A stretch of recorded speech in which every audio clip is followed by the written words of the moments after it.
बिस्मिल्लाहिर्रहमानिर्रहीम। अस्सलाम वालेकुम। मैं हूं आयशा और वेलकम करती हूं आपको अपने यूट्यूब चैनल आयशा की किचन में। आज जो मैं आपसे रेसिपी शेयर कर रही हूं बहुत ही चटपटी, बहुत ही मज़ेदार, जूसी और बेहतरीन सी है। यहां पर समोसा चना चाट की रेसिपी आज मैं आप लोगों से शेयर कर रही हूं। बहुत ही मज़ेदार बनती है, चटपटी सी और करारी सी। इस मज़ेदार सी समोसा चना चाट को बनाने के लिए तमाम चीज़ें मैंने घर पर ही तैयार की हैं। दो किस्म की यहाँ पर चटनियाँ तैयार की हैं, एक इमली वाली और एक ग्रीन चटनी, जो बेहद मज़ेदार लगती है इस चाट के साथ। चने भी हमने खुद ही घर में बनाए हैं और हमने समोसे भी खुद ही घर पर बनाए हैं। तो चलते हैं अपनी किचन में और इस मज़ेदार सी रेसिपी को बनाना स्टार्ट कर लेते हैं। सबसे पहले 2 कप यहाँ पर मैंने मैदे के लिए हैं।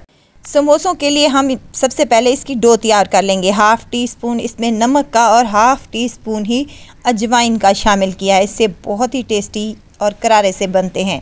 अब यहाँ पर 3 चम्मच मैंने घी के इस्तेमाल किए हैं। यहाँ पर ऑयल बिल्कुल भी इस्तेमाल नहीं करना। घी से ये समोसे नहायत ही खस्ता और मज़ेदार बनेंगे इंशाल्लाह ताला। तमाम चीज़ों को मिक्स कर लें। मुट्ठी बनना स्टार्ट हो जाए तो हमारा आटा बिल्कुल सही वे पे जा रहा है। अब यहाँ पर थोड़ा थोड़ा पानी करके डालते जाएं और इसका एक हार्ड सा हम डो तैयार कर लेंगे। थोड़ा सा सख्त आटा होगा तभी हमारे समोसे खस्ता और मज़ेदार से बनेंगे। मज़ेदार से समोसों के लिए हमारी डो यहाँ पर रेडी हो चुकी है। 1 से 2 मुट्ठी लगा लेंगे ताकि हमारा आटा सॉफ्ट सा बन सके। यहाँ पर इसको नीट कर लेंगे अच्छे से और ऊपर से थोड़ा सा घी लगाकर इसको कवर कर देंगे तकरीबन 15 मिनट के लिए। 15 मिनट के लिए जब हम इसको रेस्ट पर देंगे तो ये थोड़ा सा लूज़ हो जाएगा। आटे को जब तक रेस्ट आता है हम अपने चने तैयार कर लेते हैं। यहाँ एक कटोरी मेरे पास चने की है जिसको मैंने रात भर भिगो कर सुबह मैंने इसको बॉयल कर लिया था, हल्का सा नमक डालकर। पानी समेत ही एक कढ़ाई में शामिल कर दें, फ्लेम को ऑन कर दें। अब इसमें कुछ मिसाले जाएंगे। मिसालों में मेरे पास खुश्क धनिया है, गरम मसाला है, सफ़ेद ज़ीरा है, हल्दी है। अब यहाँ पर अमचूर पाउडर है। अगर आपके पास अमचूर पाउडर नहीं है तो आप चाट मसाला भी यूज़ कर सकते हैं। कुटी हुई लाल मिर्च और पिसी हुई कश्मीरी लाल मिर्च है। ये तमाम चीज़ें हाफ़ टी स्पून है। तमाम चीज़ों को अच्छे से मिक्स कर लें। अब यहाँ पर आप पहले इनको तड़का भी लगा सकती हैं, यानी कि प्याज वगैरह के साथ आप इनका तड़का भी बना सकती हैं छोलों के लिए। लेकिन यहाँ पर मैंने ऐसे ही तैयार किए हैं। बड़े ही मज़े के लगते हैं और बहुत ही जल्दी और फटाफट से ये तैयार हो जाते हैं। इनको कवर लगा दिया था 15 मिनट के लिए। 15 मिनट के बाद लो फ्लेम पर हमने इसकी अच्छा सा गाढ़ा हो जाए ग्रेवी इसकी, तो हमने ऊपर से सब्ज़ धनिया शामिल कर दिया है। मिक्स कर लेंगे अच्छे तरीके से और कवर लगाकर फ्लेम को ऑफ़ कर देंगे और साइड पर रख देंगे। अब यहाँ पर हम चटनियाँ तैयार कर लेंगे। 1 कप मेरे पास इमली का पल्प है, यानी कि इसको मैंने 2 घंटे पहले भिगो कर रख दिया था और गुठलियाँ वगैरह अलहदा करके मैंने इसका पल्प तैयार कर लिया है। अब यहाँ हाफ़ टी स्पून नमक, 1 टेबल स्पून भरकर चीनी का और हाफ़ टी स्पून इसमें कुटी हुई लाल मिर्च और हाफ़ टी स्पून कश्मीरी लाल मिर्च, सफ़ेद ज़ीरा है और यहाँ पर मैंने चाट मसाले का इस्तेमाल किया है हाफ़ टी स्पून। इन तमाम मिसालों को अच्छे तरीके से इसमें मिक्स कर लें और इसको पकने के लिए छोड़ दें। 10 से 15 मिनट तक ये अच्छी सी गाढ़ी होना शुरू हो जाएगी। ये देखें, फ्लेम को हमने यहाँ पर बिल्कुल लो ही रखना है। लो फ्लेम पर ये काम करेंगे तो हमारी चटनी मज़ेदार सी ये तैयार हो जाएगी। ये चटनी तैयार है, इसको साइड पर रख देंगे। अब हम दूसरी हरी वाली चटनी यहाँ पर यूज़ करेंगे जिसमें मैंने पुदीना शामिल किया है, हरी धनिया और हरी मिर्चें हैं। आप चाहें तो इसमें लहसुन भी शामिल कर सकते हैं। अब इसमें मैंने 2 चम्मच भरकर दही के शामिल किए हैं। मिक्स कर लें अच्छे तरीके से और दोनों चटनियों को साइड पर रख दें। बहुत ही टेस्टी और बहुत ही मज़ेदार सी ये दोनों चटनियाँ बनकर तैयार हो चुकी हैं। अब यहाँ पर 1 कप मैंने दही का ले लिया है। इसको ऐसे ही फेंट लें। अगर आपकी दही ज़्यादा गाढ़ी है तो इसमें थोड़ा सा पानी भी शामिल कर सकती हैं। अच्छे तरीके से फेंट लें ताकि कोई भी गुठली वगैरह बाकी ना हो रहे और साइड पर रख दें। अब यहाँ पर मैंने एक पैन ले लिया है और उसमें 3 टेबल स्पून ऑयल के शामिल किए हैं। हाफ़ टेबल स्पून नमक का, हाफ़ टेबल स्पून कुटी हुई लाल मिर्च और हाफ़ चम्मच यहाँ पर कश्मीरी लाल मिर्च का इस्तेमाल कर रही हूँ। सफ़ेद ज़ीरा है और खुश्क धनिया है, ये साबित ही शामिल कर रही हूँ हाफ़ टी स्पून। और इसमें अमचूर का पाउडर है हाफ़ टी स्पून और हाफ़ टी स्पून अजवाइन का शामिल किया है। यहाँ कसूरी मेथी है मेरे पास 1 टेबल स्पून भर कर शामिल कर दें और खुश्क धनिया है यहाँ पर पिसा हुआ, ये भी 1 चम्मच भर कर इसमें शामिल कर दें। ये चटपटे से और मज़ेदार से हम आलू की फिलिंग तैयार कर रहे हैं। समोसा में आलू जो डालते हैं उसकी हम फिलिंग तैयार कर रहे हैं, बहुत ही मज़ेदार सी और चटपटी सी। यहाँ आलू है मेरे पास हाफ़ किलो के करीब, जिसको मैंने बॉईल कर लिया है। अब हाथों की मदद से इसके पीसेस कर लें ताकि इसके चंक्स जो हैं वो बाकी रहने चाहिए और जब समोसा हम खाएं तो वो बहुत ही टेस्टी लगे।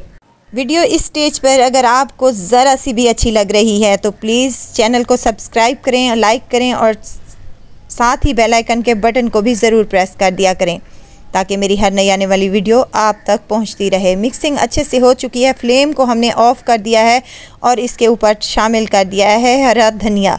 इसको भी साइड पर रख दें ताकि ये अच्छे से ठंडी हो जाए। आटा हमारा अच्छे से सेट हो चुका है, देखें कितना मज़ेदार सा लग रहा है। अब इसके हम छोटे छोटे से पेड़े तैयार कर लेंगे। एक पेड़े से 2 समोसे हमारे बन जाएं, इस तरह से हम पेड़े तैयार करेंगे, बिल्कुल इसी साइज़ के। मीडियम साइज़ के मैं यहाँ पर समोसे तैयार कर रही हूँ। आप अगर बड़े या छोटे समोसे बनाना चाहते हैं तो वो आपकी मर्ज़ी पर डिपेंड करता है। यहाँ तमाम पेड़े मैंने तैयार कर लिए हैं। एक पेड़े को उठाना है और हाथ की मदद से अच्छे से इसको चपटा कर लें और बेलन की मदद से इसको बेल लें। समोसों के लिए हम यहाँ पर पट्टी तैयार कर रहे हैं, तो यहाँ पर रोटी एक बिल चुकी है हमारी, इसको हाफ़ कर लें तो ये हमारी समोसों की 2 पट्टियाँ रेडी हो चुकी होंगी। ना ही ज़्यादा पतली हो और ना ही ज़्यादा मोटी हो। ये देखें कुछ इस तरीके से हमारी रोटियां बनकर तैयार हो चुकी हैं। इसी तरह तमाम रोटियां मैं तैयार कर लूँगी। अब एक हाफ़ रोटी को उठाएंगे और इसके एक साइड पर हम हल्का हल्का सा पानी लगा लेंगे ताकि जब हमारे समोसे फ्राई करते वक्त इसकी फिलिंग बाहर नहीं आ सके। अब देखें यहाँ कोन बन चुकी है, इसमें हम अपनी मज़ेदार सी और चटपटी सी फिलिंग इसमें भर लेंगे जितनी आपको पसंद हो उस हिसाब से। थोड़ा सा ऊपर से पानी लगाकर हम इसको दबाते हुए प्रेस करते हुए इसको अच्छे तरीके से बंद कर देंगे तो हमारा यहाँ पर समोसा तैयार हो चुका है। इसी तरह से तमाम समोसे मैं अपने रेडी कर लूँगी। चलें जी, समोसे यहाँ पर तैयार हो चुके हैं। अब इनको फ्राई करेंगे। फ्राई करने के लिए हम ऑयल को लो फ्लेम पर गर्म करने के लिए रख दिया था। अब देखें कि समोसे डालते ही ऑयल कैसे हल्के हल्के से बिल्कुल बबल्स बन रहे हैं। इसी तरह आपका ऑयल होगा। अगर ज़्यादा हम गरम ऑयल में अपने समोसे डालेंगे तो वो एकदम से कलर आना शुरू हो जाएगा और ख़स्ता और करारे नहीं बनेंगे। 5 से 7 मिनट तक इनको अच्छे से फ्राई करना है लो फ्लेम पर।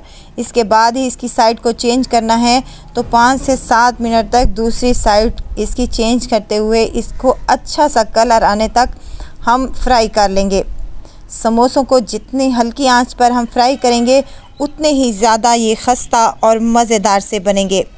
यहाँ पर तकरीबन 10 मिनट हो चुके हैं मुझे इनको फ्राई करते हुए, तो देखें कितना ही ज़बरदस्त सा इन पर कलर आया है और कितने खस्ता और क्रिस्पी लग रहे हैं।